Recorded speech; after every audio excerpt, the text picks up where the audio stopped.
the truth you say. Got our pearls and our laughter too. The search for facts is always new. In this place we keep it real. Classy vibes and joyful zeal.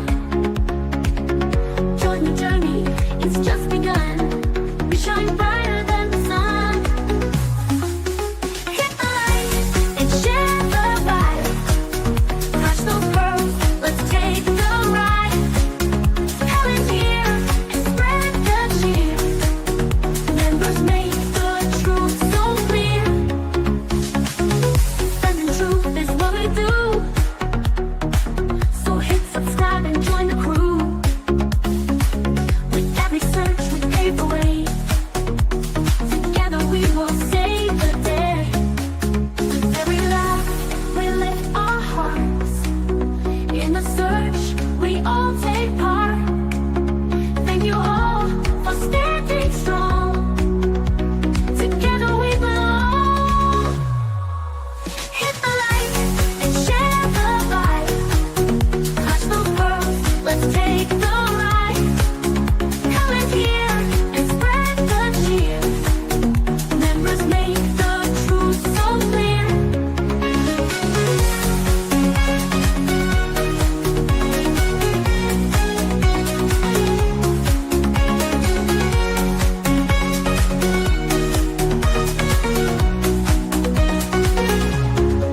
With every laugh we lift our hearts. In the search we all take part. Thank you all for standing strong. Together we belong.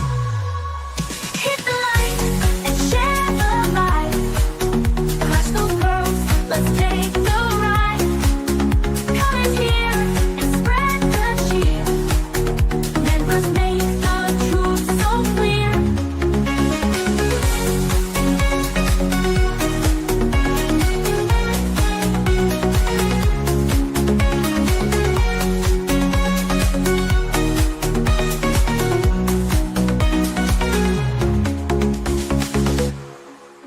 The pearls were bound together through the storm and darkest weather.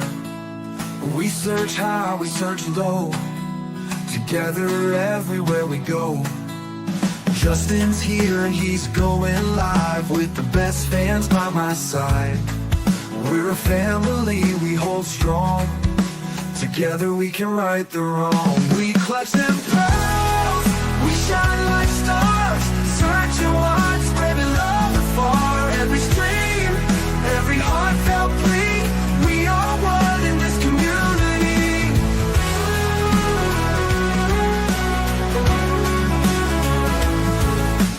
Daily grind, but we're not stopping. Pearls around the world just popping. With each view and every share, we send hope and show we care. We clutch And them we- pearls, we Move shine like on. stars. Searching wide, spreading love afar. Every stream, every heartfelt plea. We are one in this community.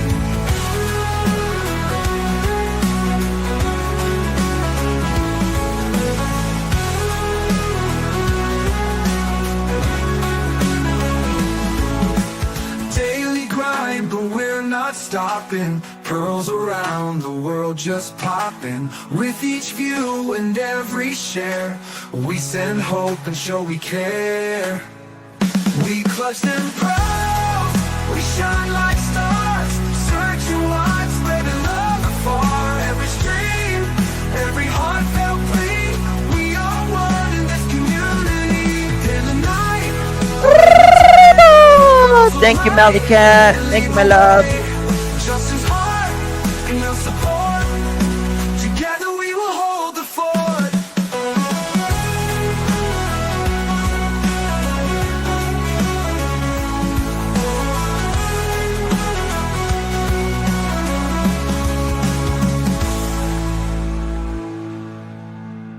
Daily grind, but we're not stopping. Pearls around the world just popping. With each view and every share, we send hope and show we care.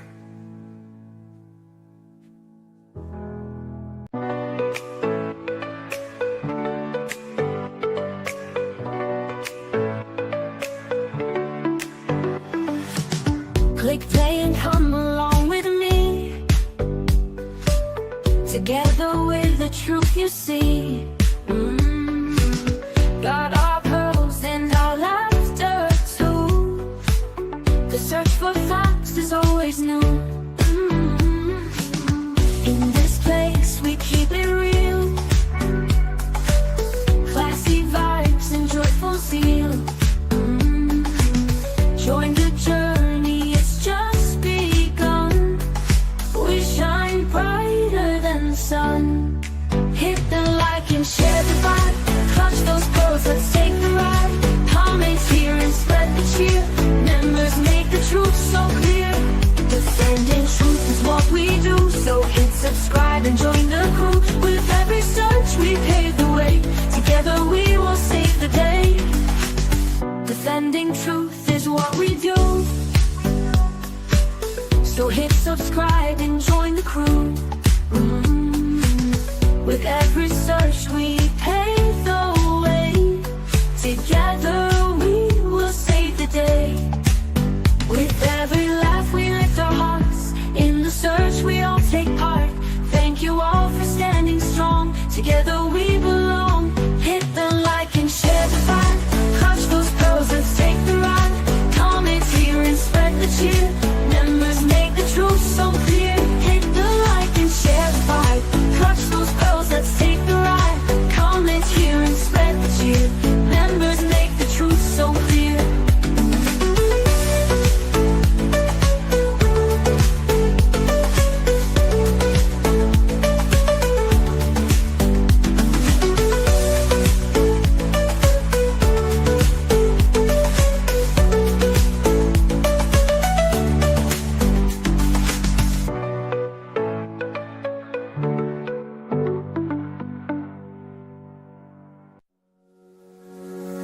Big brain, come along with me. Together with the truth you see. Angel. Thank you, baby. The search for facts is always new. In this place we keep it real. Classy vibes and joyful zeal. Join the journey, it's just begun. We shine brighter than the sun. Hit the light and share the vibe. Clutch those pearls, let's take the ride. Come in here and spread the cheer. Members make the truth so clear. Spreading truth is what we do. So hit subscribe and join the crew. With every search we pave the way. Together we will save the day. With every laugh we lift our hearts. In the search we all take part. Thank you all for standing strong. Together we belong. Hit the like and share the vibe. Clutch those pearls, let's take the ride. Come in here and spread the cheer. Members make the truth so clear.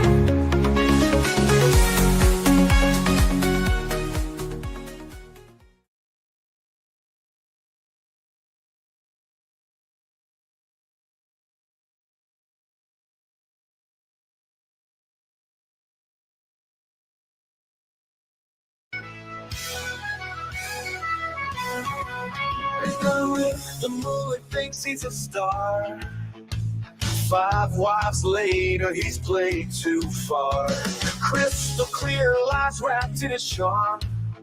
Slicked back hair, no cause for alarm.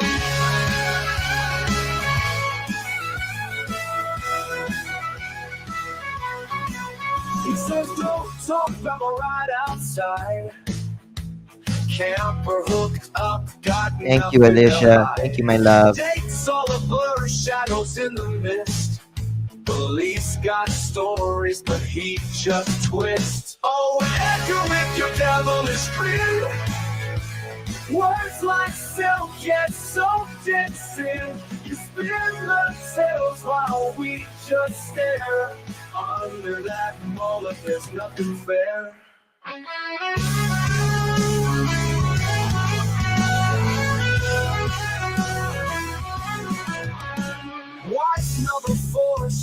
walked away. Said couldn't handle his twisted play. Edgar just laughed, flicked his bangs. Another tale in his liar's gang. He says he's crystal clear, but we all know beneath the surface lies start to show. Truth and fiction blur in his game.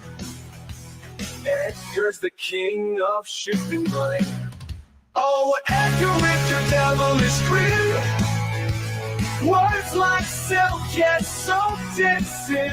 You spin the tales while we just stare. Under that mullet there's nothing fair.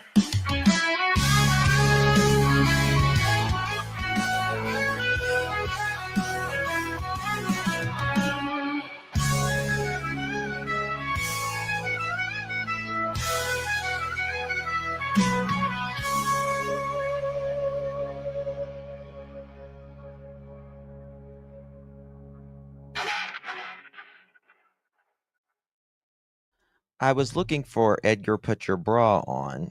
That's the one I was looking for, but I don't know what I did with it. I just don't know. I'm looking really quickly, really quickly. Thank you all so much for joining me. 2 seconds. 2 seconds. Yeah, I don't know what the hell I did with it. I really don't.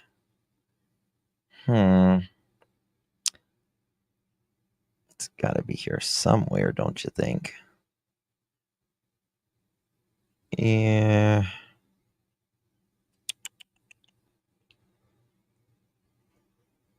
I swear it's here somewhere. Is that it? No, that's Sookie Sookie. Okay.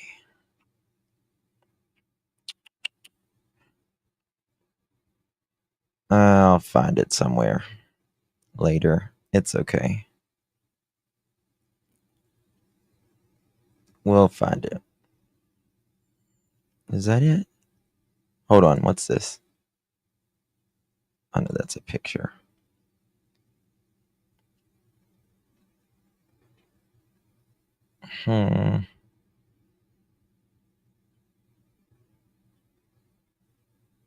Nope, I don't know what I did with it.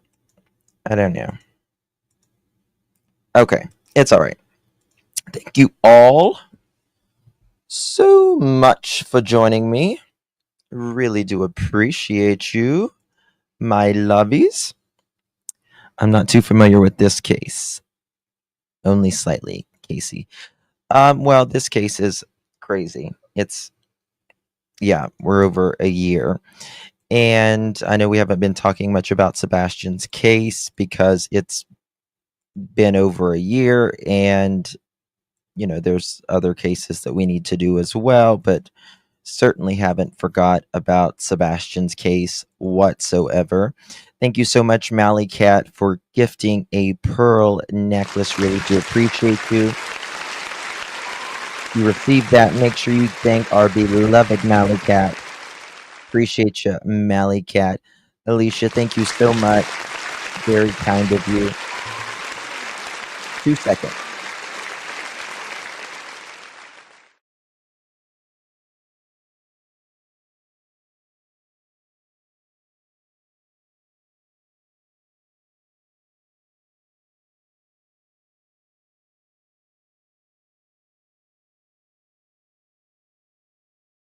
So sorry about that, guys. Thank you so much, Alicia. Really do appreciate you, my dear.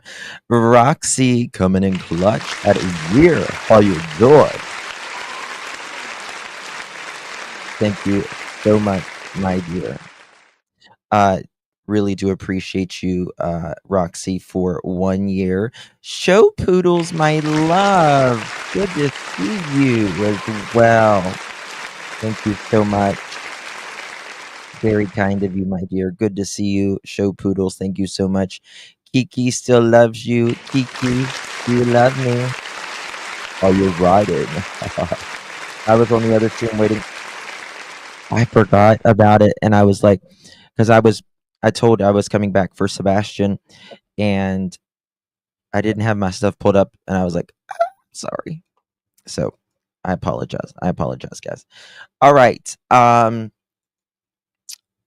Deception. Big DD coming in clutch today.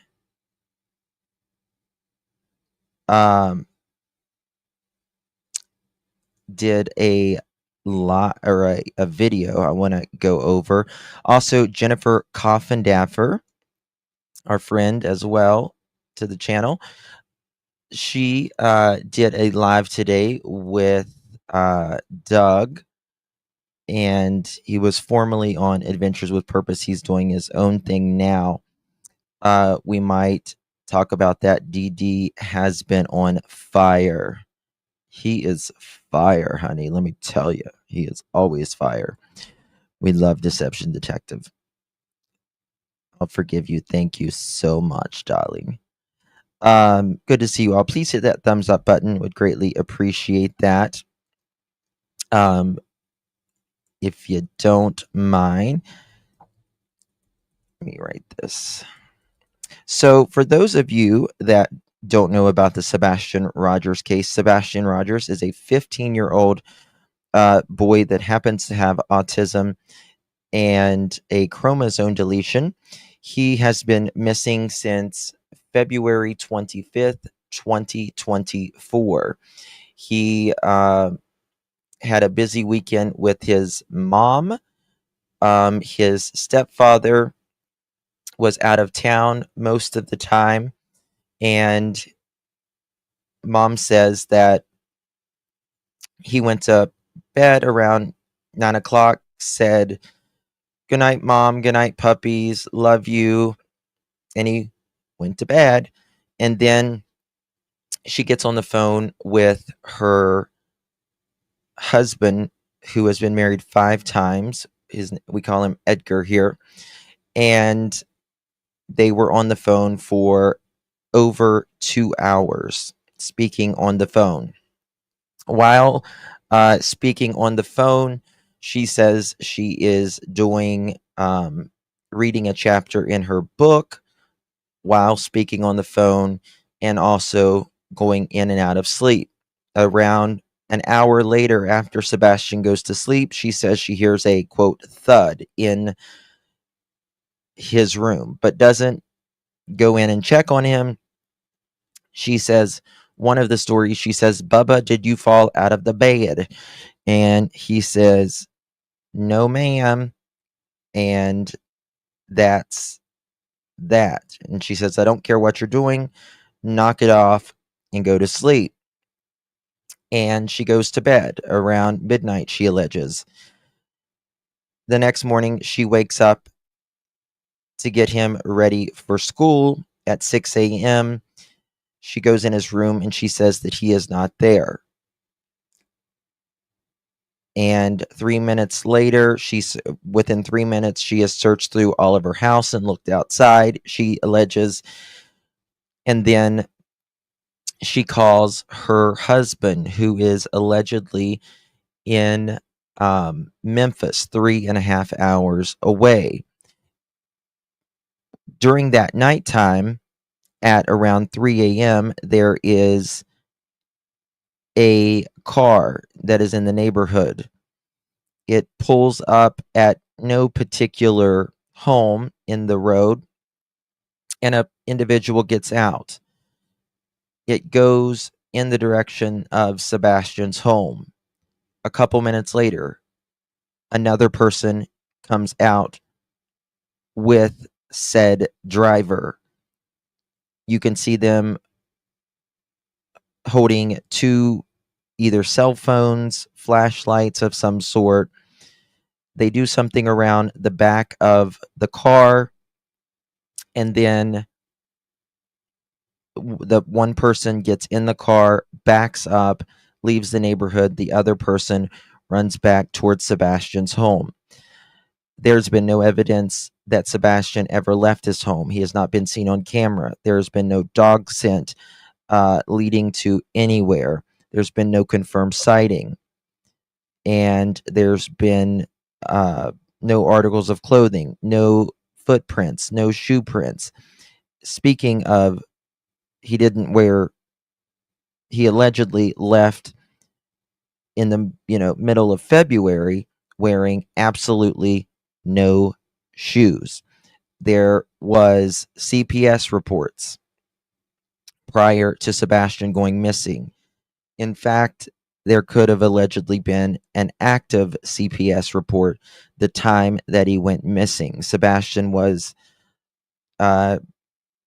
showing and telling concern to his teachers that, something that was troubling him was going on.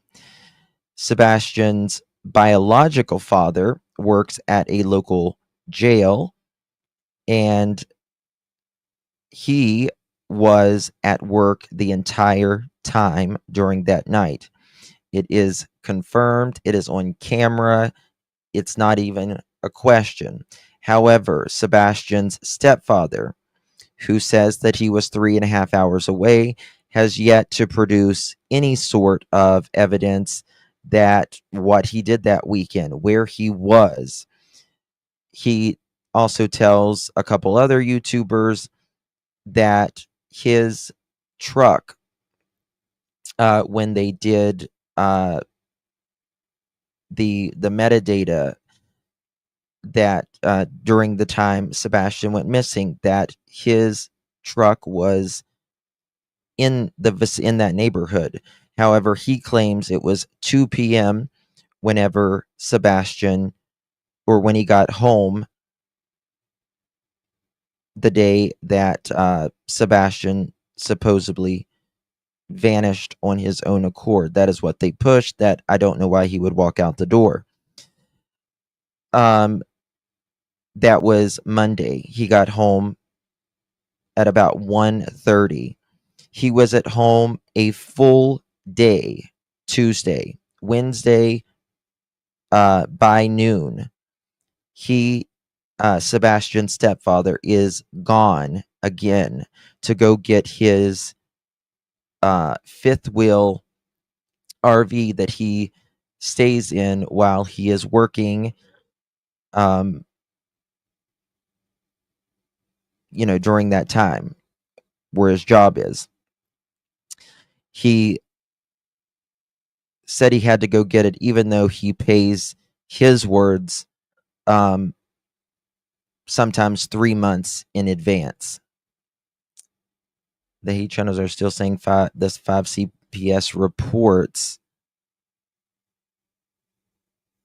and Seth doesn't live at that address. That's amazing. Now, 5 reports and 5 cases is 2 different things. I think that's the thing that people get confused on. I think there allegedly 3 reports made. Sorry, 3 cases, 5 reports. Does that make sense? A case can be open and they can do multiple reports on one case, if that makes sense. Yes. So Sebastian's stepfather, again, who's been married 5 times, who one of his ex-wife has came out and said her side of the story, and has alleged that he's threw their daughter when she was little in a carrier, like across the room or on a couch or something like that.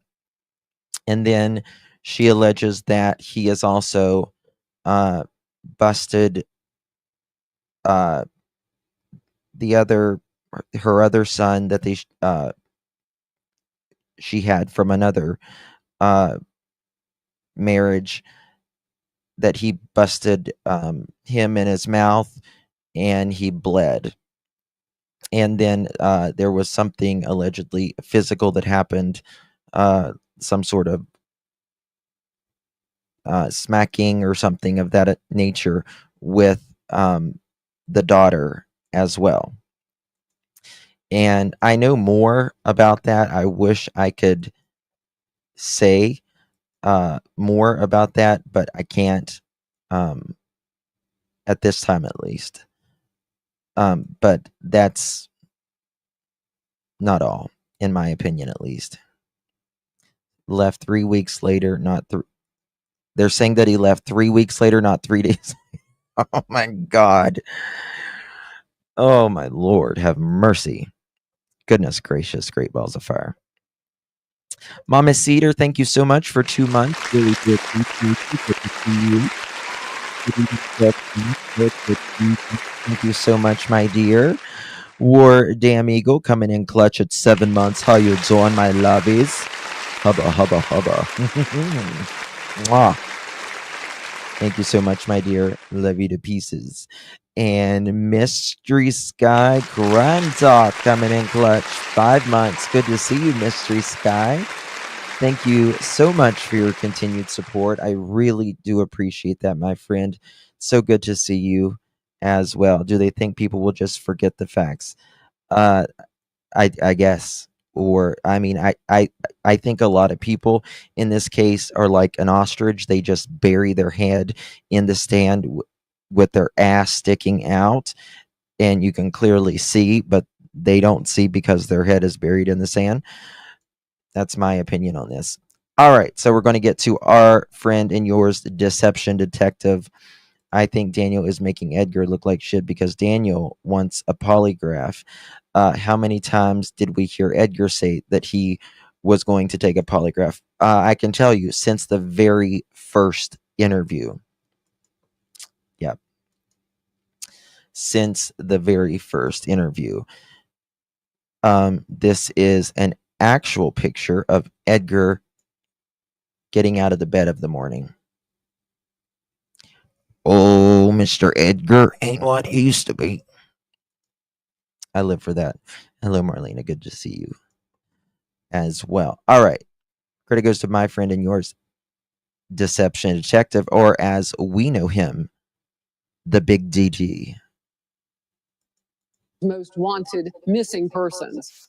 A new show following the lead of the iconic true crime series. We have one mission: to bring missing loved ones home. Every person you'll see on the screen tonight has someone waiting for them. A parent, a child, a friend, a community that refuses to give up, and neither will we. While the cause is noble, this show in particular exemplifies lots of my biggest problems with the true crime genre, from network TV to YouTubers like me. So in today's video, let's watch some of this episode together and I'll show you what I mean. I'm Deception Detective, an attorney trained in statement analysis. This channel exposes lies and manipulation. So if that's your thing, if y'all help me pick out my glasses tonight, should I get tint like Deception Detective?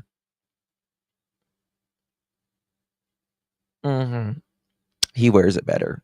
He wears it better than I would. hit subscribe. For exclusives, early access, and other cool perks, consider becoming a channel member. Link in description. Yes, become a member of Deception Detective if you can. Sure, he would appreciate that. No, you don't. No, you don't. No, ma'am. No ham and no turkey, Miss Sherry Lynn. Sherry Lynn, to the office, please. You're being paged. Sherry Lynn, to the office, please. You're being paged. We need a late slip for Miss Sherry Lynn. Okay? You don't fool me, girl. You don't fool me. You don't. No, I don't think I would look good in the tint like that. Maybe purple tint for me. Before we get started, I just want to make it clear that none of the problems I'm about to point out make the Deception Detective, he's got the dark, he's kind of darker complected. He's got the, the sexy goatee, the dark hair and all that. He looks good in that. I'm not sure I would. people who commit them bad people. They're all cognitive problems. In other words, they're subconscious. We don't really have much control over them. And I'm just as susceptible to them as anyone else. Perhaps the only difference is that I've thought long and hard about these pitfalls and how I would mitigate them before I ever decided to analyze true crime. So in summary, I'm not special. I've thought long and hard about all the problems I'm about to point out. And by pointing them out, hopefully other true crime creators can be aware of them and solve for them themselves. All right, now that disclaimer's out of the way, let's watch. We've assembled a team of experts who dedicated their lives to solving cases and helping others. Derek Levasseur, you may know him. Holly S., thank you so much, my little love. I appreciate you so much. Thank you, darling. I agree, Toljan. I agree. Very big hands, Hatter says. Aren't you looking, Miss Hatters? From Big Brother, but he also has worked undercover with the FBI, DEA, and Secret Service. Elizabeth Smart, a survivor and advocate whose abduction recovery was made possible through America's Most Wanted. Payne Lindsay, who's investigating. Can I just say, Elizabeth Smart not only is beautiful, stunning, gorgeous, exterior, interior, she is equally just as gorgeous. Such a good, classy, very classy woman, which is a rarity these days, but she's so extraordinary. She's just class personified, in my opinion. She's just a lady. Was made possible through America's Most Wanted.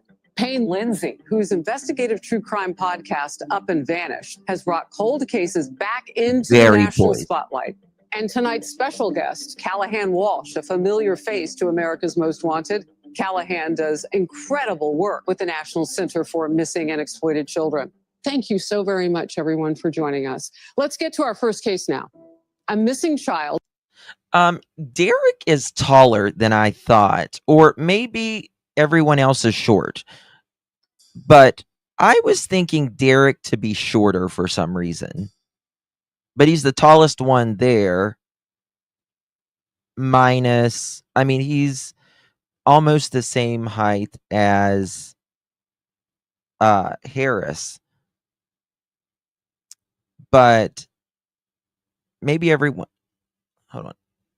Let's see here. I wonder how tall Elizabeth Smart is. How tall is Elizabeth Smart? Okay, everyone's short. She's 5'6". No, they're standing. They're standing. I see. She's 5'6". So they're all short. I'm going to tell you something. Most people in show business, any sort of show business, are extremely short or extremely tall. Generally. So he just looks tall there. She probably has heels on too. Yeah. Oh, that's true. She does have heels on. I see the heels actually. She's got on probably 3-inch heels. So he's what? Probably 5'10".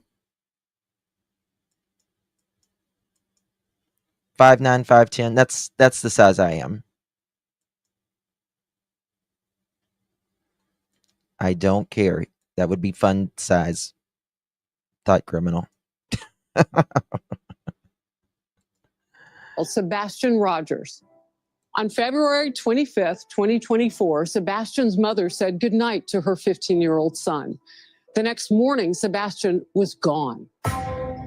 If you recognize that intro and the name Sebastian Rogers, that's because we've analyzed this part of the episode in a previous video of mine. So rather than rewatching this part of the episode and rehashing it, I'll just play you a clip from that video where I pointed out my first problem with this show, which also applies to true crime in general. I met the rest of the panel, which was Payne Lindsay from Up and Vanished, Elizabeth Smart, who I'm sure many of you are familiar with.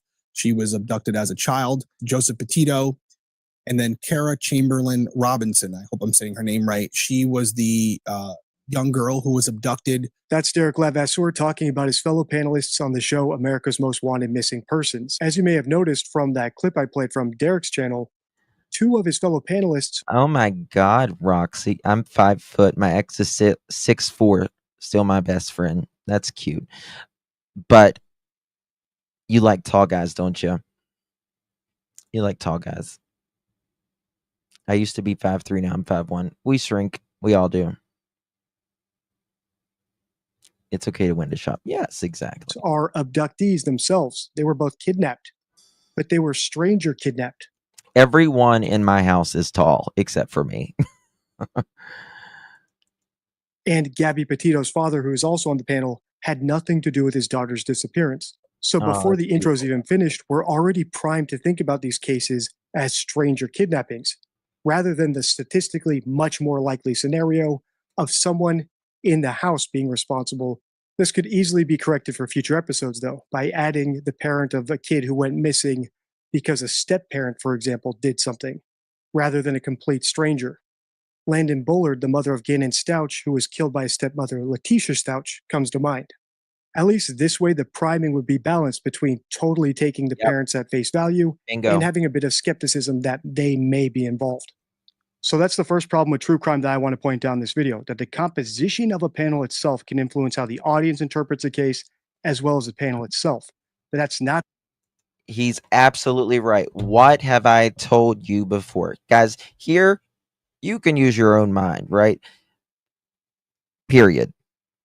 Different opinions is absolutely fine as long as, they're respectful. But these, and they're really influencers, right?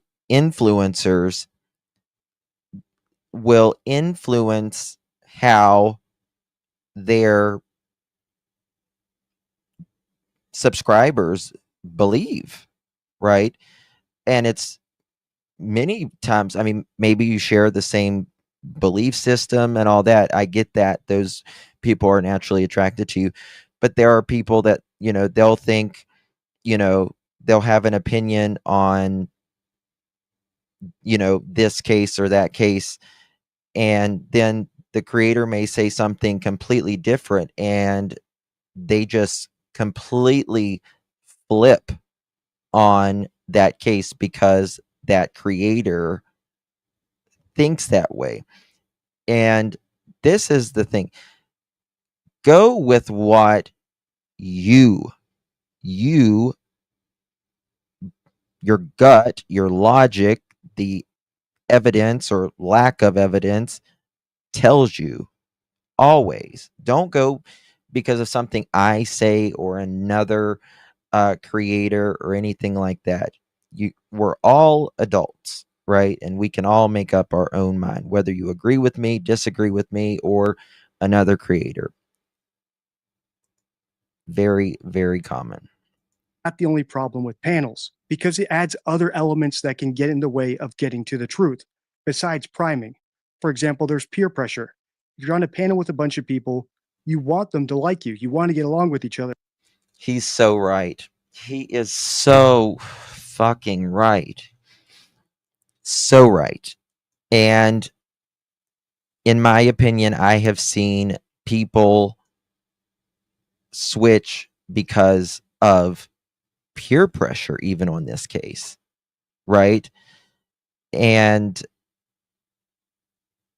this is a missing human being that we're talking about, right?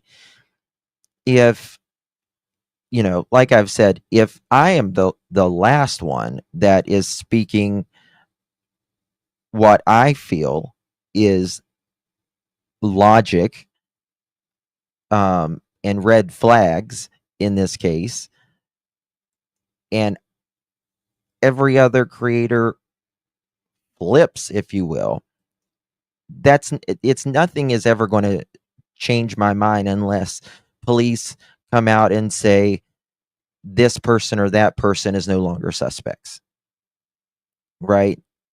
If you're in true crime and you flip because it's of peer pressure, you don't need to be in true crime. You don't need to be in true crime. It's just that simple. Or to sit with, what you perceive the cool cats and kittens. Nope. Exactly. Exactly. Or And that's Rocco, that's the way it should be. Absolutely. Absolutely. And that can distract from the ultimate goal of getting to the truth because you don't want to hurt people's feelings or you want to maintain those relationships for the future. It can also lead to groupthink and a whole other host of cognitive problems that get in the way of discovering the truth. All right, let's keep watching. Online sleuths are really analyzing Hold videos on. and creating their I own want theories. Sebastian, online Or host of this is a post by Deception Detective and what's wrong with true crime and how to fix it. Analyzing true crime on YouTube is a great way to expose liars and manipulators, but it comes with risk. Here are some common mistakes and how I try to avoid them. 1. Forgetting base rates. Many creators assume crimes like unaliving or conspiracies are more common than they really are. This happens because our brains favor easy to remember explanations. Yes, our brain wants us and makes us want to rationalize everything. And that is so important. He is brilliant for saying that. We have to make sense of something in our brain that doesn't make sense. So we will tell ourselves, well, maybe, he walked outside and there was a guy that pulled up to the road and had a video game and said, "Hey, Sebastian, you want to play video game?" I've heard things like that, and it's just not logic. It's like something off television, "Oh, Johnny, don't you want to play a video game? Here's the creeper van, the white van, a guy handing out candy." It's just not like that. This is the real world.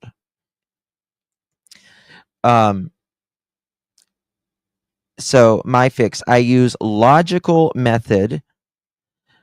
I can't even see this. Hold on, I need to lighten up my screen. 1 second. Oh, well, that's why. Hold on 1 second. I'm going to lose you guys.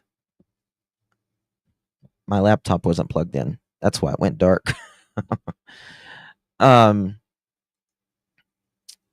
Okay, number 2, peer pressure. Working with others, and I still can't see this, what he's saying here. But it can also encourage creators to focus on peer approval. So true. Instead of facts. My fix, I stay independent by avoiding guest appearances and topics that encourage groupthink like politics. Absolutely. And he's absolutely right. It's not only peer pressure, but it's, in my opinion, it's more peer approval. I mean, the pressure comes because you want to be approved by someone you're friendly with or some creator or whatever. Hey, PG, good to see you, honey. And that is so true. And that should never, ever, ever, ever, ever happen in a missing person's case, ever. If you want to be approved by someone, you're not here for the right. I mean, everyone wants to be liked. Everyone wants to be accepted. If you are saying you don't want to be liked and don't want to be accepted, you're lying, because that is the human condition. We all want to be liked. We all want to be accepted. However, it should not cost you to fake in believing or pretending that you think something else. Someone that actually cares about you is perfectly willing to say, "Okay, we disagree, but you know what? That's okay. It doesn't have to get in the way." I mean, I'm sure that there's someone in your family or your friends or your loved ones that you might disagree with politics or religion on or whatever, but you still love them. You just don't agree on something. You might agree on something later down the line. It's not the end of the world. There's over 7 billion people on the planet. Nobody thinks the same 100% of the time. It's okay.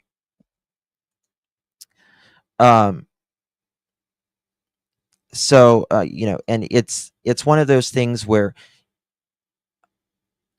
sadly, on social media, YouTube or whatever, if you are friendly to another creator or whatever, and the enemy of that creator, for instance, if they automatically assume you agree with 100% of everything that creator says and does. That is not true. That is not true. Right?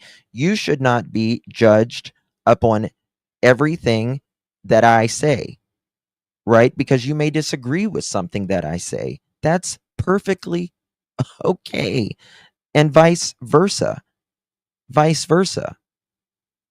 It's not the end of the world if we can agree on some things and like each other, or disagree on some things and like each other. It's not the end of the world, but don't change for peer pressure or peer approval. I can't fake it. Never could, never will, especially with something as serious as a missing child. Never, ever, ever, ever, ever, ever.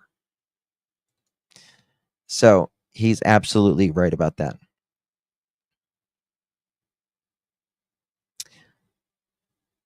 Some creators stretch out cases to make more content, even when the truth is simple. That's true. And that's true. Yeah. Hold on, I can't read the rest of it because he's in the way. It is difficult to get a man to understand something when his salary depends on it, on his not understanding. Fix it. I focus on spotting liars, not something else. I can't read it because he's in the way. Over interpreting. Yes. Even honest creators can fall for conspiracy theories, especially if they focus too much on a single case. I can't read what else is there. My fix: I rely on a suspect's actual words whenever possible to avoid misinformation. And he's absolutely right on this. Hold on, this thing's gonna die again. 1 second. So you guys know I don't do the conspiracy theories. And respectfully, I don't do the psychics or anything like that. I go on actual things that the parents say and or does, that use their words how they say it, right? Use their words. They will tell you. Their behavior will tell you. Their words will tell you. It's pretty simple in that. Don't fall. And again, a lot of people are trying to make sense of something in their brain. So their brain tells them to fall for these conspiracy theories when it's not even possible. Pattern, behavior, and words. Absolutely. It's not even possible. Again, going back to the Sebastian Rogers, you hear people saying, oh, well, someone came up and, lured him out of the house. Like they just pulled up right in front of their home and lured him out of the house. Well, there's cameras on every side of the house, pretty much. And there was nobody other than the 3 a.m. car and one person running back to the house that night. That is kind of self-explanatory, if you ask me. Even though Edgar would have you say there was no car and one of the people was taking out their trash, and people that like Edgar believe him. And I did a live recently about how People get tricked by some of these parents. They really get tricked. They get this emotional, or they are not, this parent who may be suspect in the eyes of most of the public. And this parent is very nice to them, shows them only the good side of them, right? Shows them what they want you to see. There's the public self, which is what we're doing right now, our best sides.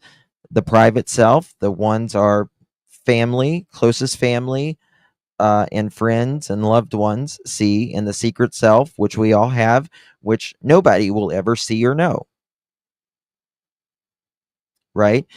And they get this emotional tie down with these people, with these suspects or potential suspects, or just someone with a bunch of red flags, and they will absolutely rationalize things in their head to make it okay with them when they're actually lying to themselves, more or less. Because your brain has to make sense of things. If I did not know 100, and I mean 100% with my own eyes, not if I did not know Seth Rogers was not at work, there is not an ounce in hell I would ever be as supportive to him. Not a chance. Not even if I thought he was at work all night long. Telling you that right now. They don't fool me. And I think a lot of people need to take some classes or something to learn to not be as fooled by some of these people if you're really in it for true crime. Like, really.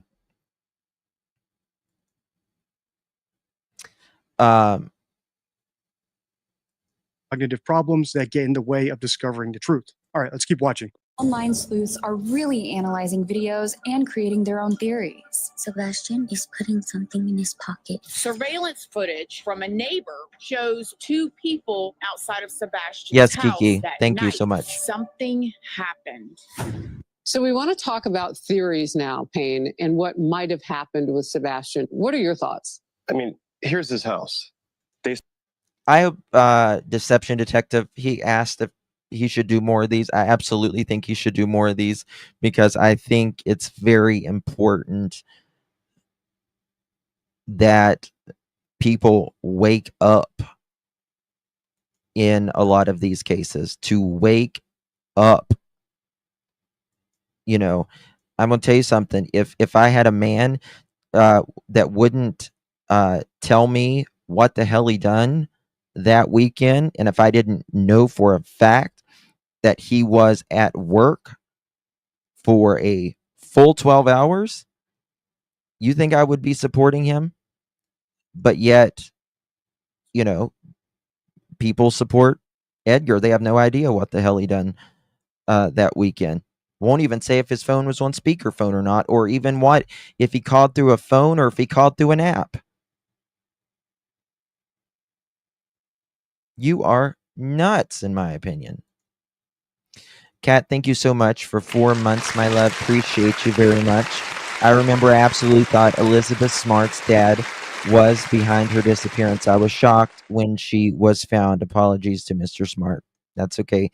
Kat, I'm sure there was a lot of people. That was the case.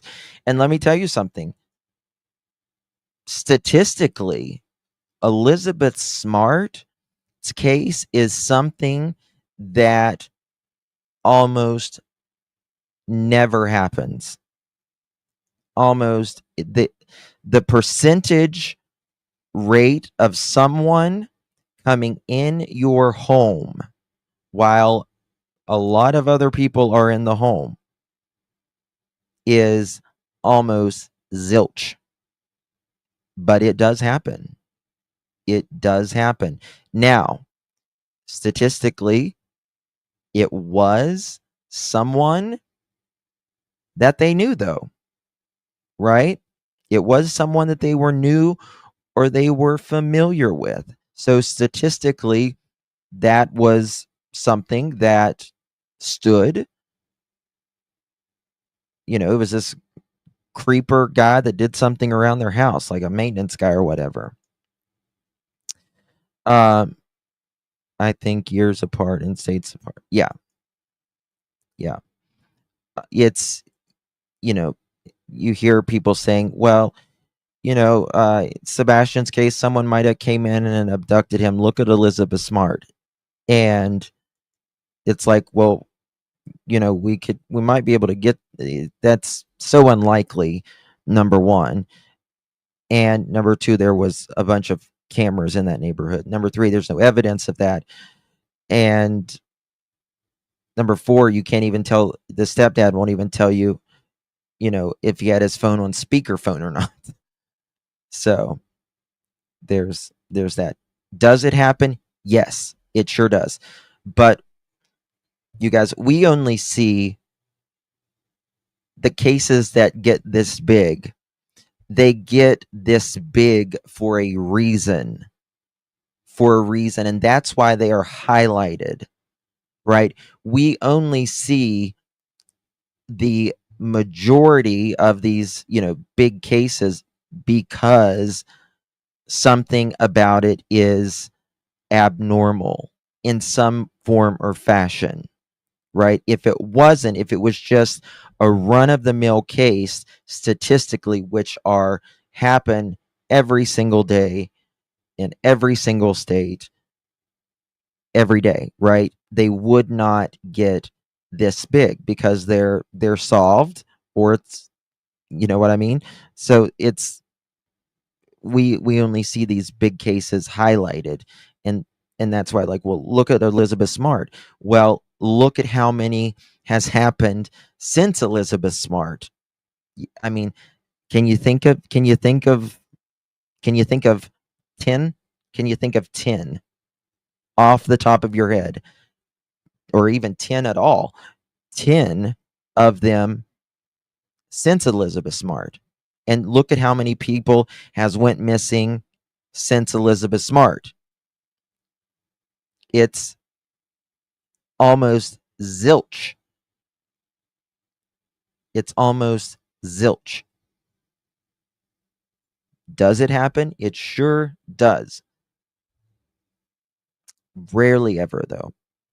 Rarely ever. They searched miles outside of that neighborhood for days.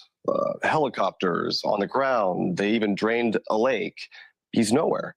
I don't think Sebastian would have gone outside. No, Adam Walsh, he was kidnapped at a mall.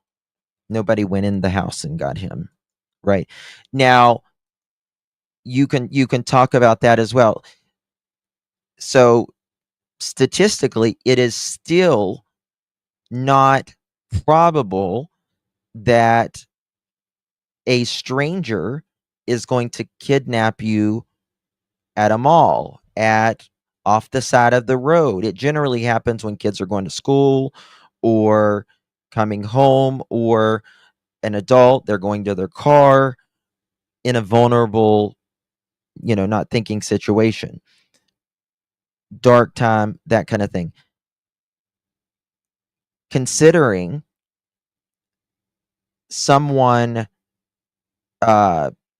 kidnapping you or doing something to you, it's overwhelming. 97, I think it's 96, 97% of the time, it is someone that you know or is affiliated with you in some capacity, right? It's someone that, you know, we tend to not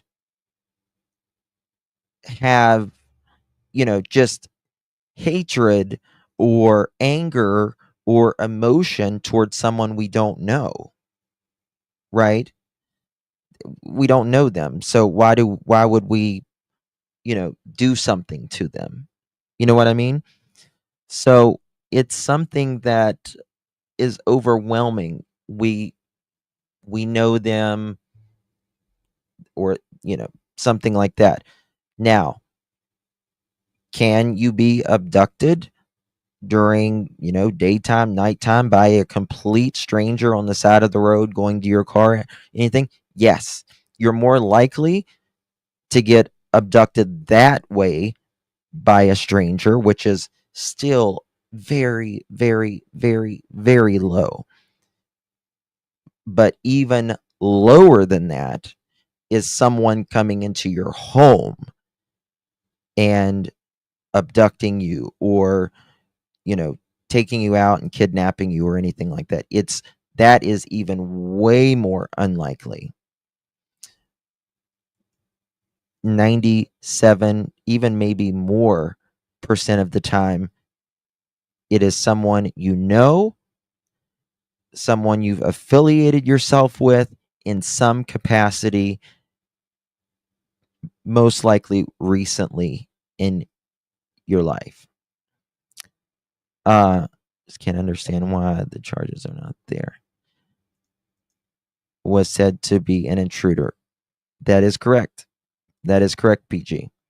And, we don't really know what happened to JonBenét. There's a lot of different theories and all of that. Did someone in the family do it? Or was it one of those very, very rare abductions where, someone comes in the house and, does something to her and takes her downstairs and unalives her and puts her in this very, room that hardly anybody knows where it is? I don't know. That's one case. I know Deception Detective has an opinion on it. He's done a lot of things on JonBenét Ramsey, if you're interested. That's one of the cases I have a real hard time with. For those of you that know that I have a little kind of a personal history with JonBenét's case that I've talked about before, and that's Patty and her husband John. He's not from West Virginia, but he has family from West Virginia, and Patty, her family is from West Virginia, and we grew up in the same county and all of that. And while this was going on, I was about the same age as JonBenét.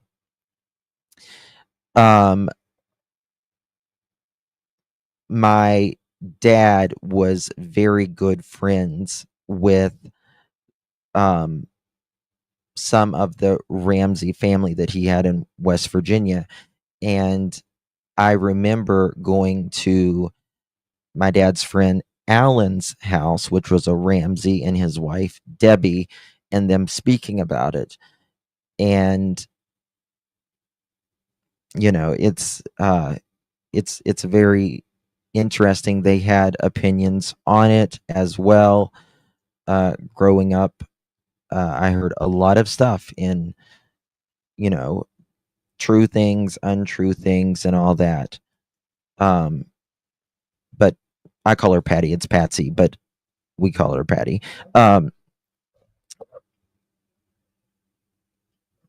Patsy, she was a go-getter, beautiful woman, and but she was a firecracker too. Like, she liked things in a very specific order, and I don't want to ever believe that Patsy did something. I don't want to believe it. Patsy died of cancer. She did. But I don't want to ever believe she did something. But there's also things that, for me, have a very hard time with accepting as well. So I don't know.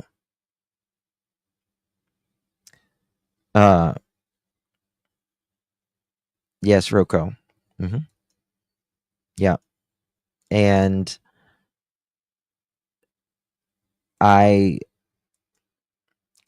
that, one thing that really bothers me is she was still in the house. She was in a room that was off, that nobody really knew where it was. And the letter was conveniently sitting at the bottom of the steps. Conveniently, it was the same amount of ransom letter that happened to be John's bonus that year. And I find the ransom letter to be extremely long for someone to sit out and write something like that. And those are my ones that I lean toward. I'm like, oh, that's really bad in my opinion. But then there are some things that I think is really hard to explain, that, how could they do this or how could they do that? So, but I've talked about JonBenét in other lives and stuff like that. And it's one of those cases that really there is a big divide on. And I still don't know what I believe. It's one of the cases that I just don't know what I believe. I think I know, but I'm not sure. You know what I mean? But it's really sad about Patsy. It is. I'm honest. About, and there was this thing a few years ago that they were blaming JonBenét's brother. No. Yeah. Burke did not do that. He did not do it. He did not do it. I don't believe John did it either. I don't believe John did it. In my opinion, if anyone in that house did it, I believe it was Patsy.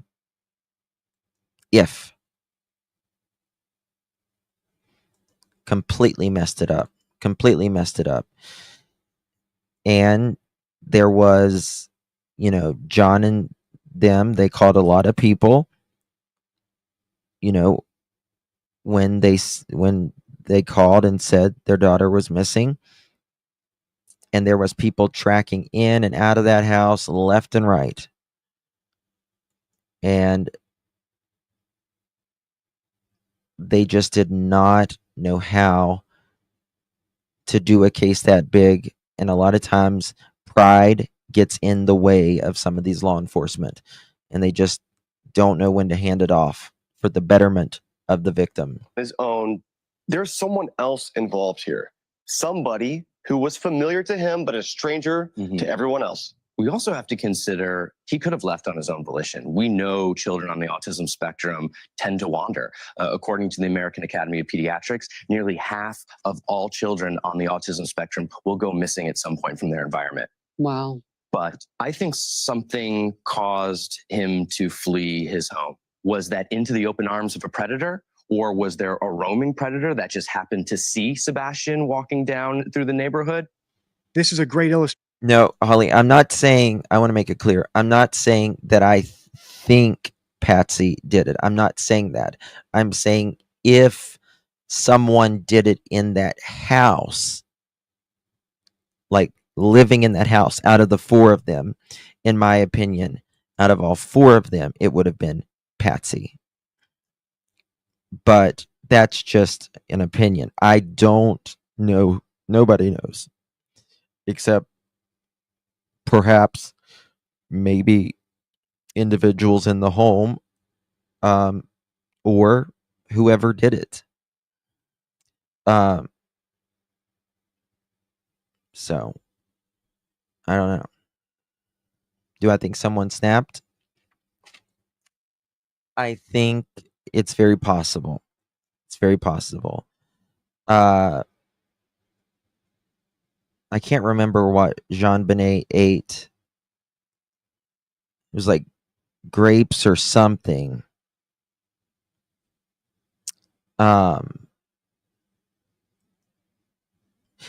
So what wasn't she SA'd though? So there was DNA on her underwear. Pineapple. Thank you. Yes. And I think that, you know, it wasn't even digested yet. So it happened not long after that. There was blood in her undies, and there was unknown foreign DNA. I don't even know if it was male. I can't recall, to be honest with you. But I know there was DNA in underwear. But there's very easy ways, you know, if it's done in the factory, you know, underwear done in a Chinese factory, people are folding it or whatever. It can be from that. It can be so many things. So I think, Rocco, I think she could have been SA'd. There was some sort, but with that being said,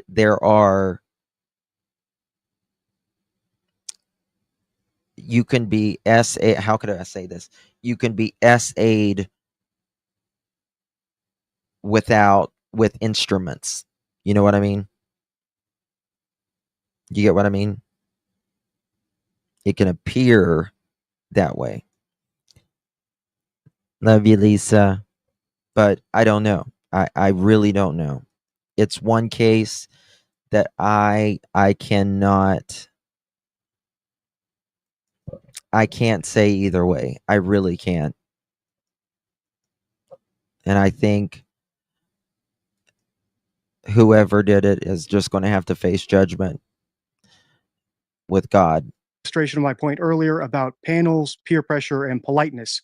They're all nodding along to the most unlikely of unlikely scenarios. That Sebastian ran off on his own and just chance encountered a predator who kidnapped him. The far more likely scenario statistically is that the parents are responsible, whether it's the mother, the stepfather, or the biological father. And that brings me to my second problem with this show, but true crime content in general, if the channel is big enough, and that is the greater good over truth. By the way, you can find this article I wrote in the DD forum, although it's not fully fleshed out yet. And by greater good over truth, I mean there's something more important to the true crime creator than actually getting to the bottom of things. It could be that they have a sponsor, so they don't want to do anything even remotely risky, like even speculate that the parent of a missing child is responsible. Yep. Because if they're proven wrong, Yep. Let me tell you something, and I am so glad Deception Detective said this.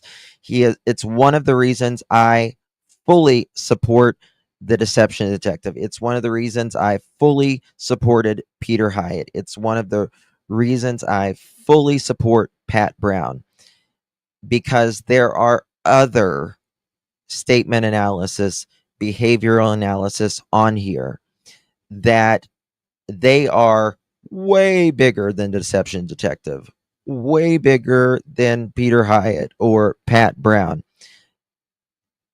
And they will give you, you know, some behaviors, but they will never, ever give you what they which side, if you will, not side, that's not a word. That's scratch that. They will never say this person, in their opinion, is being deceptive. They won't say that. They'll be like, oh no. Steve Johnson, he's another one. Love Steve Johnson. And there's very big creators on here that do that, and they get a ton of views, but they will never give you, I mean, they wouldn't even give their opinion really on Don and Candace. That it didn't make sense. They'll be like, her upper lip, squabbled. That looks a little fishy, but we don't know. Like, what the hell? And it's all about sponsorships and all of that. And I'll tell you something. If you have sponsorships and stuff, they don't want you to have an opinion. They don't want you to have an opinion on that stuff. They're not going to write you your check monthly. They're going to drop their sponsorship and they're going to say, we're going to go to someone who, will stay in the box that we want them to be in. Right? So, I don't know. And like,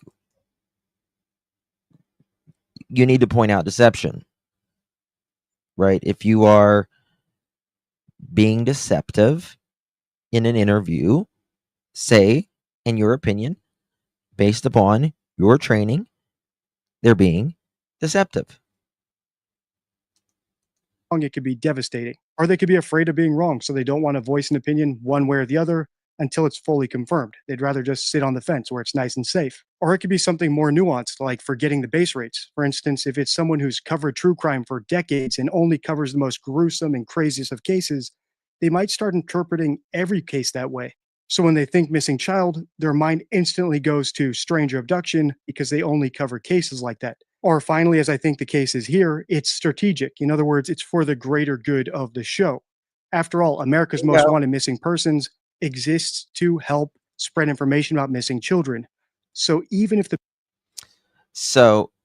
and I told you guys this while we were watching the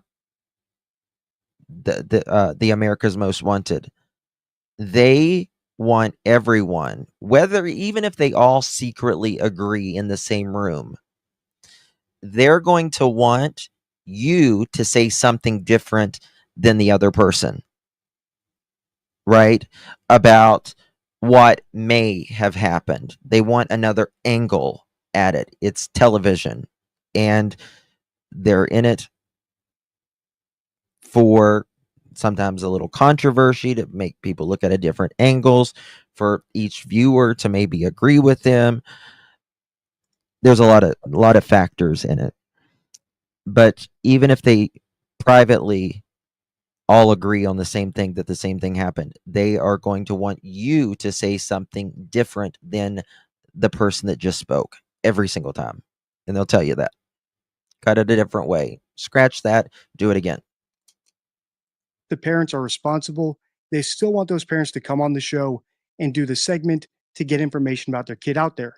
So it's not in their interest or in the interest of the missing child to blame the parents on the show, even if they suspect that the parents are responsible. All right, let's keep watching. And to me, one thing that stands out is his shoes. He always wore his shoes according to his mom. Yeah. She shared a story that as a younger boy, he walked through a pile of dirt, turned out to be a bed of fire ants. And he had a thing about always wearing his socks and shoes. I can't think that a 15-year-old child would get up in the middle of the night and leave without his shoes in February. It's cold. So for me, that says that someone has come and taken him, or someone else is involved. Someone knows something. And as easy as it is to be like, oh, that could never happen, like you're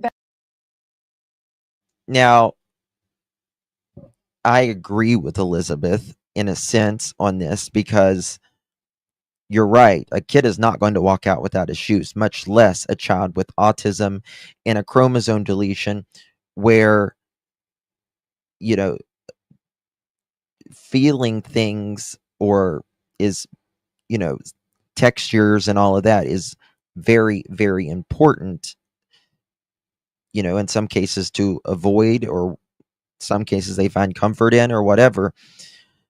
But we know nobody went in and got Sebastian. Hey, Seth, good to see you, brother. Hope you're well, my man. Nobody went in and got Sebastian. Nobody went in that house and got Sebastian.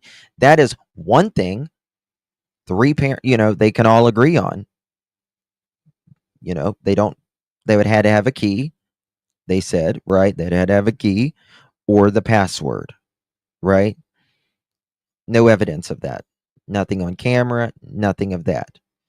There's no evidence of him leaving. The only evidence is a 3 a.m. car that Edgar wants you to believe didn't happen. That's what he wants you to believe.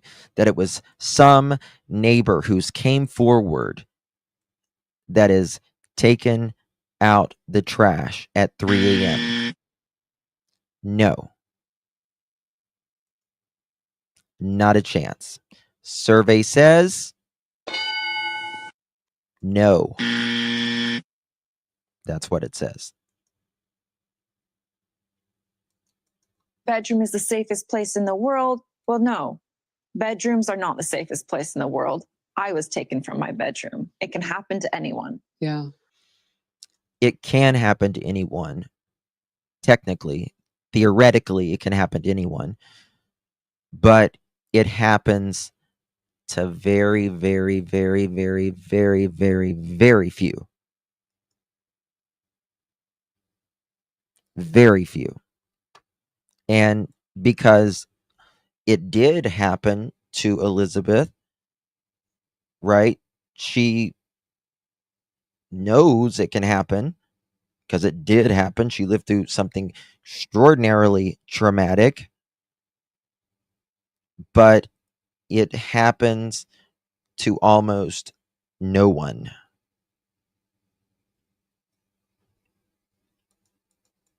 So when you consider what you just said, Elizabeth, and according to Katie, that night she goes to bed, he goes to bed, then around 10 p.m. there's a bump or a thud.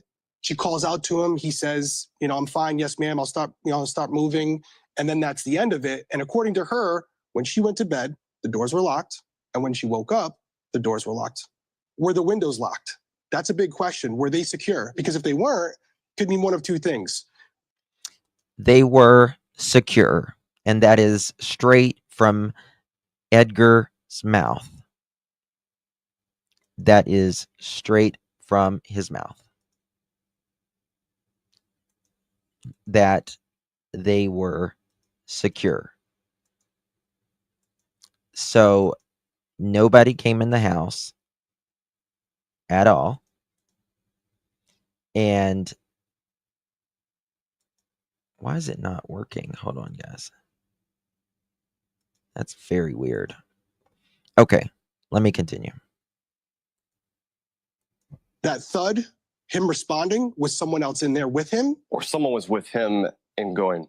Exactly. No. So I do want to bring up this home security camera footage. This looks like foot traffic right in here. Yeah, if you look at the footage here, you can see subject number 1, allegedly, right? It looks like something that's illuminated, which, by the way, we haven't mentioned it yet. According to Katie, there was a flashlight that Sebastian liked using that was missing. So you consider that, it does look like two people holding flashlights. Yes, that paints a picture that is foul play. Yes. So I want to help the public now. We want to find Sebastian. What do you say to people, Elizabeth? If you have seen a 16-year-old boy that looks like Sebastian, do not be afraid to pick up the phone and call. There is a $50,000 reward to help find him. And just because I might disagree with, some of the things, At Night and them does sometimes, I still absolutely support the fact that they are offering this reward. Why wouldn't you? Why wouldn't you want someone to say there is a, $300,000 or $200,000 reward? Why wouldn't you? I don't understand it. Right? Someone, $50,000, it's a lot of money, right? But it's not necessarily life-changing money. It's quite a big reward for the FBI to give. Right? But 300 and some thousand.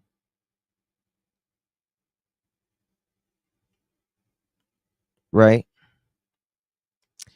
And in that note, Justin, why would a mother encephalo try to convince a reward is fake? Yeah. Yeah.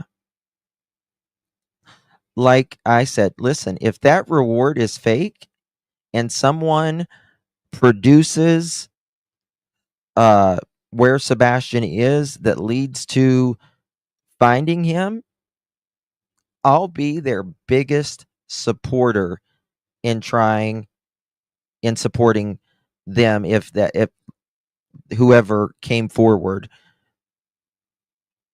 in collecting that. Like I would, they would have to you offer a $400,000 or $300,000 reward and you don't pay up in a missing child's case, that's not going to look very good. Right? So they should be the first to be out there saying 350,000 or whatever. And Brandy, I so appreciate At Night. They are putting billboards up 1,000 just percent everywhere. And I absolutely appreciate them for that. So, and that's of at no cost to any of the parents.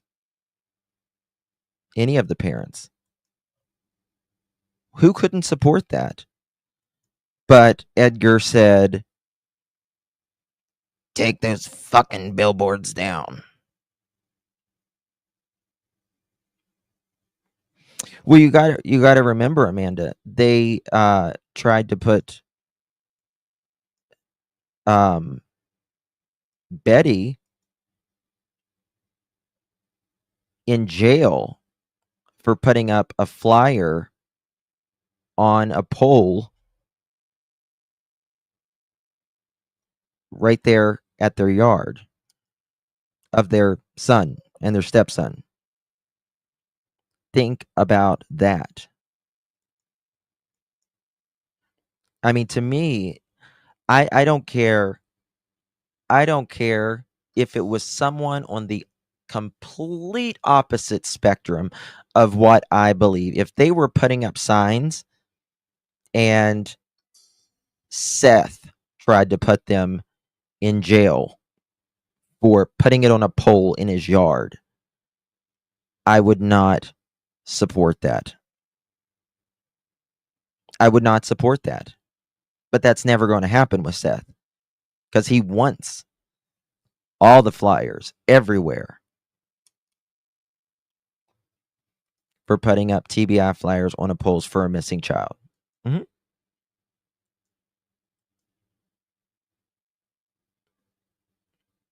I mean,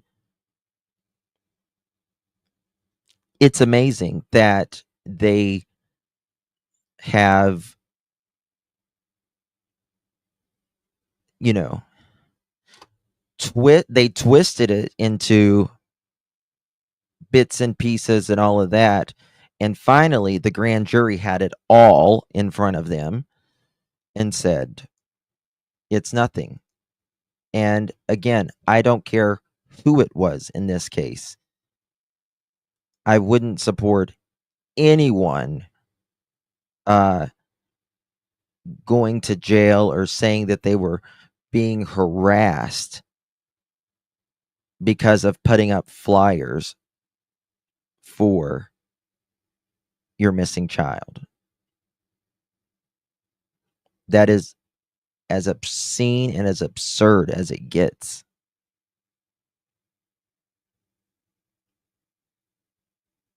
It's just as obscene and as absurd as it gets. I mean, if you get off of YouTube, we have, there's people that will just take the opposite stance for whatever reason. But overwhelming, probably 98% or more are in our camp because they know common sense and logic. And that if you don't see a child walk out of the house or someone come up to the house, or you see them walk off and there is no witnesses and the camera is the ultimate witness. No articles of clothing being found, no footprint, shoe print, no dog scent trail leading to anywhere. But there's a 3 a.m. car going directly toward the house that will soon wake up and find that there's a missing child, and that one person runs back to that house. And yet the stepdad says there's not even a car now, and that one of the neighbors came forward.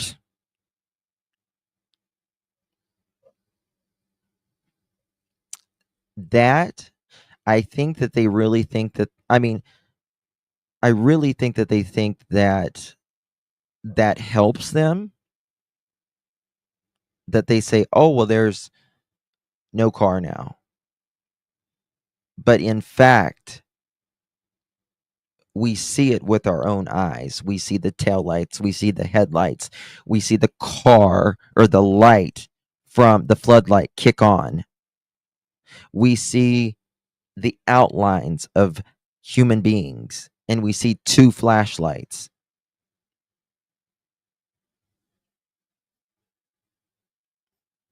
And the neighbors know more. Remember, they've got all the footage, right? So, yeah. But he wants you to think that's a neighbor because it fits more into what, in my opinion, they are trying to sell you. And that is a 15-year-old child that has autism and a chromosome deletion was a ninja, right? A ninja. No, PG. Not a chance. Not a chance. Nope. Nope. Not even a little bit. Oh, I just found this, guys. Ooh. I don't know how much more we got of this. Sebastian Rogers was about 5'5" when he was last seen, and he wears glasses. I played that clip so you can see that there is value to the show, and I don't want to bash them too hard because I think they're doing a service for all these missing people. That said, it does illustrate one more issue I have with subjective true crime analysis. As you saw in that clip, Amy Smart held herself out as a shining beacon of the possibility that Sebastian was kidnapped from his bedroom, because that's what happened to her. The only problem is it doesn't make it any more common for the rest of us. It's only common to her because that's what happened to her. Runaways or victims of parental neglect or parental kidnapping are infinitely more common than stranger kidnappings. And that's the baseline we should be starting every analysis from when we're analyzing a missing child, and then evolving our opinion as we gather evidence and statements from there. I don't normally analyze other true crime creators. I think I've only ever analyzed the Behavior Panel and Bert Stellander. But if you want more like this, let me know by liking, commenting, and sharing. Check the end card for my Sebastian Rogers playlist. Until next time, stay true. Let's give it up for our DD, our big DD, deception detective.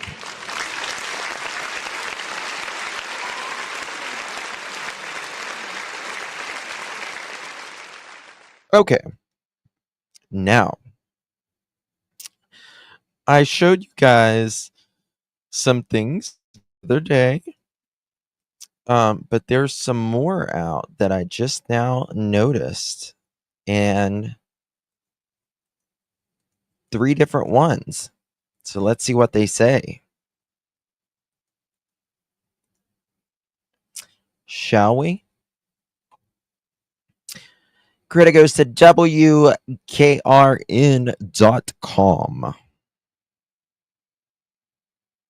Of the danger from What the hell happened to her lips? Where did they go? I think her lips are hiding from her because they're like, I'm not going to lie for you. I'm not going to lie for you, in my opinion. threats, harassment, and as well as trespassing. The family of a missing Sumner County teenager made their case today against a YouTuber who's been covering the case of Sebastian Rogers' disappearance. They claim Bullhorn Betty stalked and harassed their family despite orders of protection.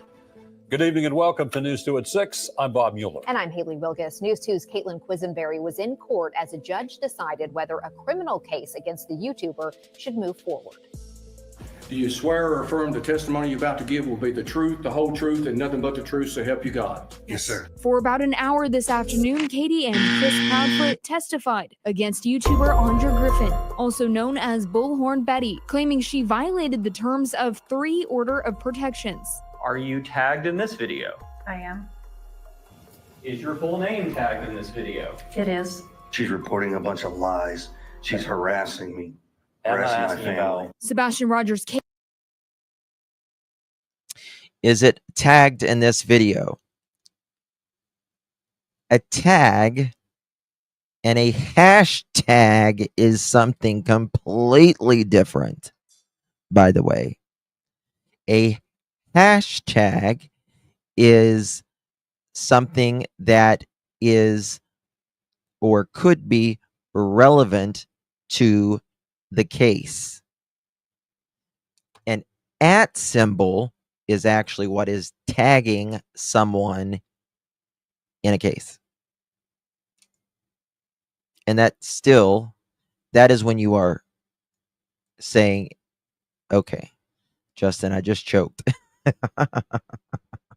Don't choke on me. Case gained national attention from news outlets and social media users after he disappeared from his home in Hendersonville last year. Griffin, with her 38,000 subscribers, was one of those YouTubers covering the case. Ms. Griffin has reported, I would say frequently, on the disappearance of your son, Sebastian. Is that right? Daily, sometimes multiple times a day. In August, Sebastian's mom and step-grandparents were given an order of protection. My God, she reports on a missing child, your missing child, daily or sometimes multiple times a day. How dare she. Exactly. Isn't that a good thing?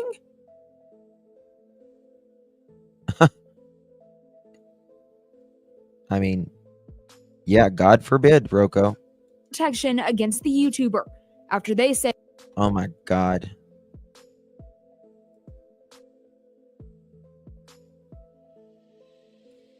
against the YouTuber after they say she stalked and harassed them. Griffin was then banned from having any contact with the family, directly or indirectly. But the Proudfoots told the court that same day Griffin violated the terms by talking about them in a YouTube live stream and including Mom, where their you names been? in hashtags. After this case is said and done, I will be going after the Proudfoots and the Balasofts for damages. Immediately, we showed our phones to Detective Bynes and said, look, it's already started. The initial prelim It's already started that she's reporting on Sebastian and she has an opinion. preliminary hearing today was cut short, with the judge saying he could not preside over the case due to threats. The hearing was then passed to a different judge who oversaw the case. Attorneys for both sides argued about intentions and what is included in the First Amendment. If she didn't intend for Chris Proudfoot to view the video, why would you hashtag Chris Proudfoot? If she didn't intend for Miss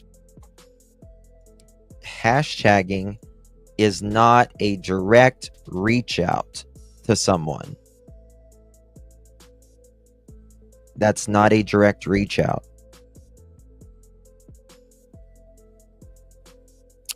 So, I mean, naturally, when you talk about a missing child's case, you naturally have to speak about everyone that is around.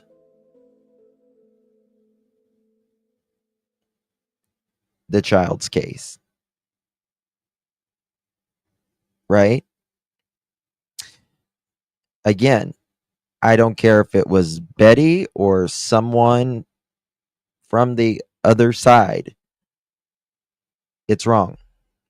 Hashtag is not an invitation. No. Katie Proudfoot to view the Breaking out in hives. video, why would you hashtag Katie Proudfoot? This is First Amendment protected speech. There has to be some action that will require that by Miss Griffin to direct that to.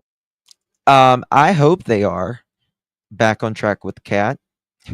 I hope they are, because a judge should not ever be threatened. Nobody should be threatened. Nobody. Nobody. Not you, not a YouTuber, not a judge, not Edgar, not KK. Nobody should be threatened, especially because of a different opinion on a missing child's case. You're fine, girl, Mom. Good to see you, Lovey. The petitioners. But girl, Mom, you know I'm portable. I'm portable. You can put me in your pocket. I fit. Just stick that little phone in your pocket. Good to see you, honey. And the statute clearly says that it's only a violation if the defendant knowingly does that. This case is moving to a grand jury on May 23rd. The order of protection is still in place for all parties, and the judge ruled that she can say the Proudfoot's names in her coverage, but will face consequences if she steps over the line of protected speech.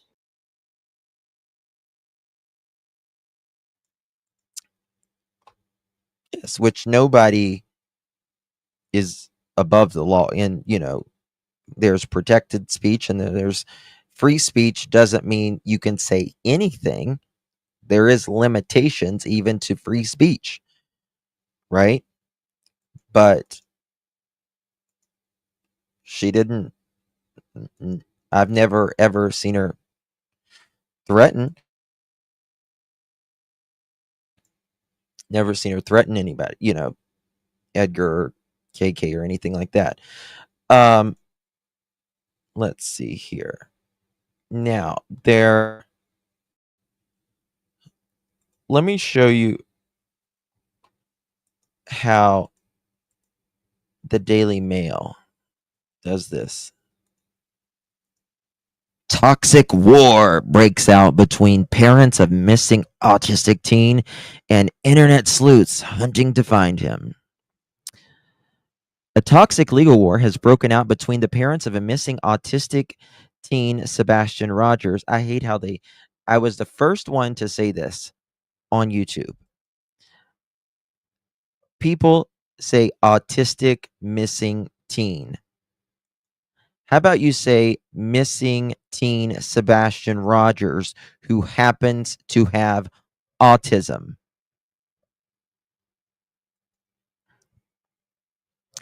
Interest quickly grew in the case, leading many internet personalities and social media influencers to weigh in on what they think happened to the missing teenager. Their fascination with his mysterious disappearance quickly caught the attention of Sebastian's mother, KK, stepfather, Edgar P. Foots, and biological father, Seth, leading them to sue 3 YouTubers who shared theories about their son.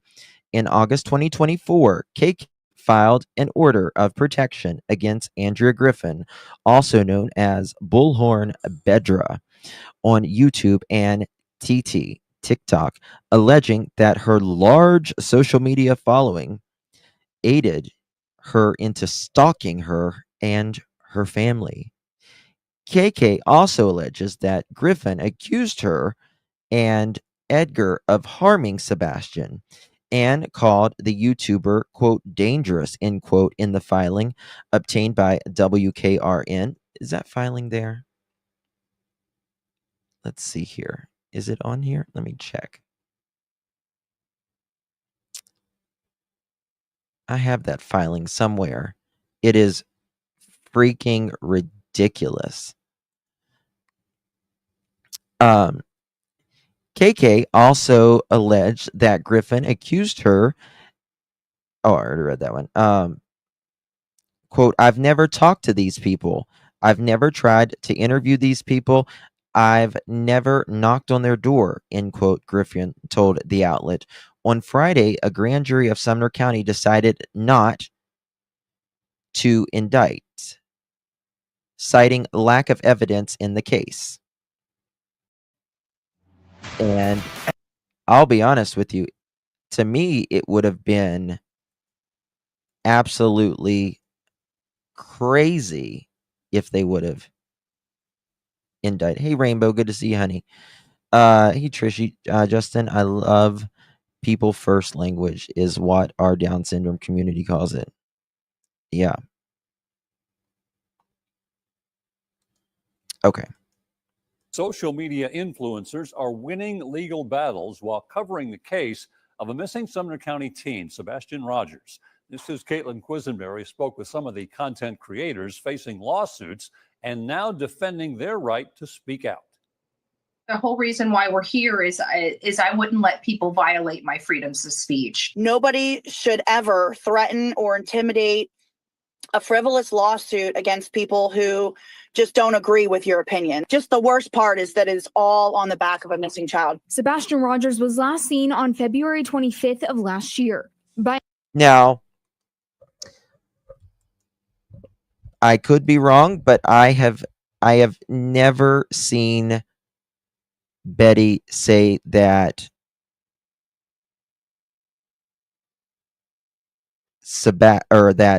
Edgar or KK flat out unalived Sebastian.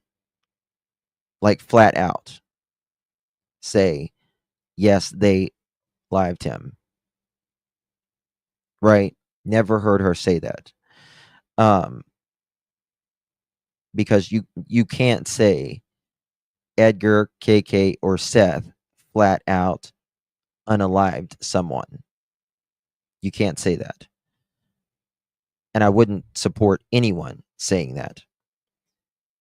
But I have heard people flat out say that Seth is I'll just say diddler I have heard that. By March, several YouTubers and TikTokers joined the search, but that exposure quickly led to legal trouble. 2 separate cases were filed, one in Sumner County, another in Pennsylvania. These people band together to harass and intimidate and defame people on the internet solely because they didn't agree with their opinions. The first case involved a protection order filed by Sebastian's mother and stepfather against Andrea Griffin, known. Look, like I've said, I've never seen 2 people change their look so much. Agree with their opinions. The first Here, case involved I hate how it does that. a protection order There? filed by Sebastian's mother and Now there. stepfather against Andrea Griffin, known online as Bullhorn Betty, accused of harassment and stalking. And I've never talked to these people. I've never tried to even interview these people. They later claimed Griffin violated that order, citing hashtags and online comments. But a Sumner County grand jury declined to indict her due to a lack of evidence, ending the case. When it comes to my speech, it's emboldened me more because it angered me. Like, how dare somebody trample on my freedom of speech? I'm from Florida, and this is a public interest case, and I'm entitled to my opinions. Meanwhile, in Pennsylvania, Sebastian's biological father, Griffin, Dog the Bounty Hunter, and 7 others sued 2 YouTubers and 50 more people who were not named for harassment and endangering their safety. Just the entire frivolous nature and the financial strain that it brought upon us, because nobody has, tens of $1,000s laying around just to, find legal representation. The judge dismissed the case and ordered the plaintiffs to pay the defendants' legal fees. It has caused me to never want to help, use my platform to raise awareness, because this has obviously cost an enormous financial impact. And we were spreading awareness. In Nashville, Caitlin Quisenberry, News 2. We reached out to Dog the Bounty Hunter's team for comment, but have not yet heard back. If you have any information about Sebastian's whereabouts, call the Sumner County Sheriff's Office or the TBI. Hey, God. What pictures do they got on here?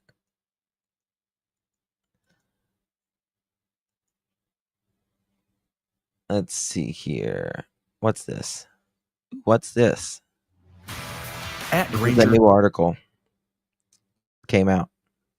Place safe. But when you put this in context to when this allegedly happened, when law enforcement allegedly told CP that Sebastian is most likely not alive, this was, again, Chris made these statements back at the end of March, middle to end of March of 2024. Now you go and look at all those interviews after he made this statement, and it's like, man, they seem so callous, so cold, so heartless. And then you add the laughs and the weird statements and, the self-preservation. And it's like, this is not like parents we've ever seen that heard their child might be not coming home. Right. Walden made it very convenient for me to get my degree, get my internship, and still. Okay. Edgar and KK. Gran and BBQ. Seth, Sebastian. New surveillance video shows the night Sebastian Rogers went. Show the other video. Show the other video. Add these frivolous cases to the circumstantial evidence, Thought Criminal said. Okay. He acknowledged, however, the identifying the imp figure is unlikely. It took 3 times watching all the video before we found that, said Fisher. At Granger. No.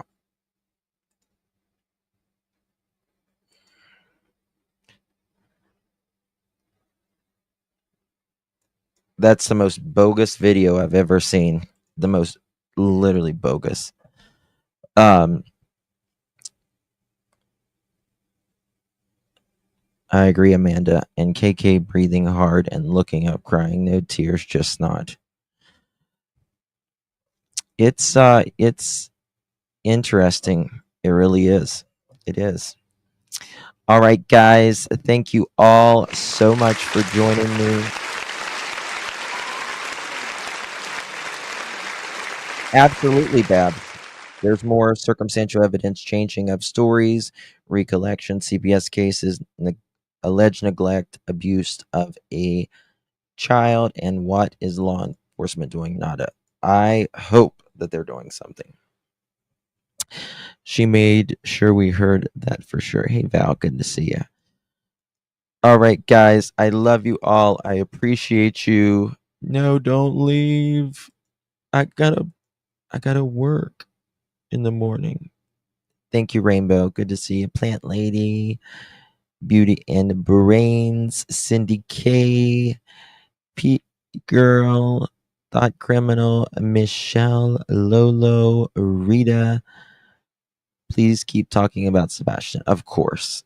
Of course. Rhonda, Butterflies, K-Star, Eileen, S Officer, 77, Val, Linda, Tina, Panda, Andrea, Bo, Robin, Roxy, Robini, Amanda, Carol, Lucy Lou, Bubbly Beth, Mean Jean, Carol, Dreamcatcher, Belinda, Kathleen, Rocco, Michelle, Babs, everyone, Soulshine, Val, Karen. Thank you all so much, Sarah, everyone.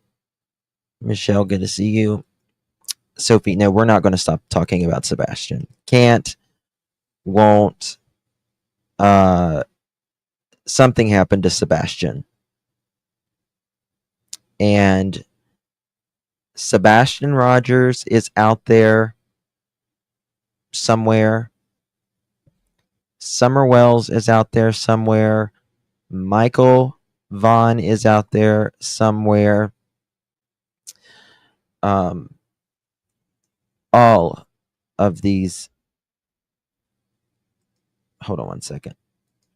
What's going on?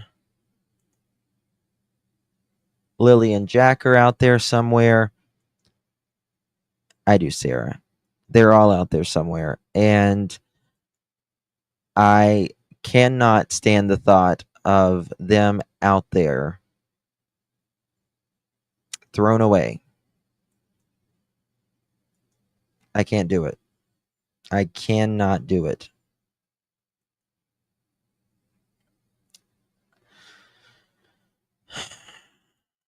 Because someone doesn't want to pay the consequence of doing, Harmony is out there, of doing something to these children.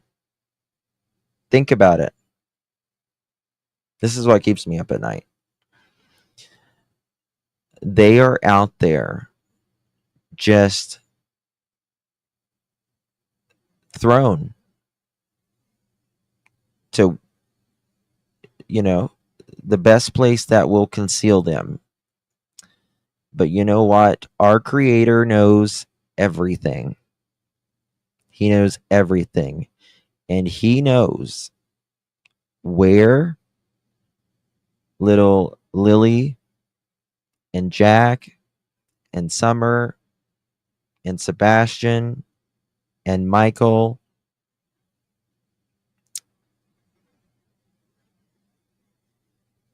are. He knows. He absolutely knows. And you don't make it right in this life, it will be made right in the next. I can assure you that. I would rather make it right in this life than face my Maker in the next. Pay for your sin now. For the 6 children that were tortured and starved. Debbie, God, when did you send it, Debbie? You can't throw away someone you say you love. You can't throw away someone you say you love or made. I haven't checked, Debbie, so I'll check. Okay. For you to live comfortably.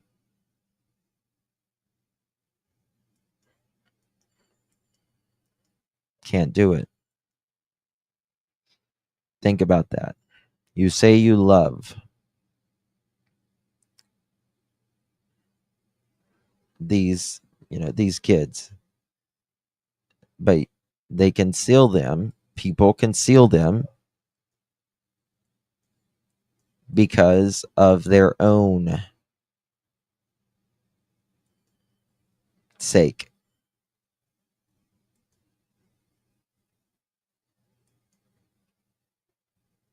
Right?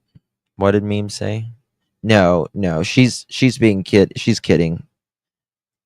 Edgar and Dawn are not best friends. They're not best friends now. So there's that. If you have forwarded credible tips, nothing has been.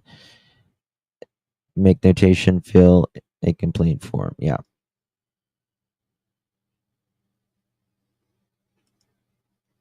It does. It does. God bless you all. I'll see you guys tomorrow, Lord willing. Good night, everyone, and God bless each and every single one of you.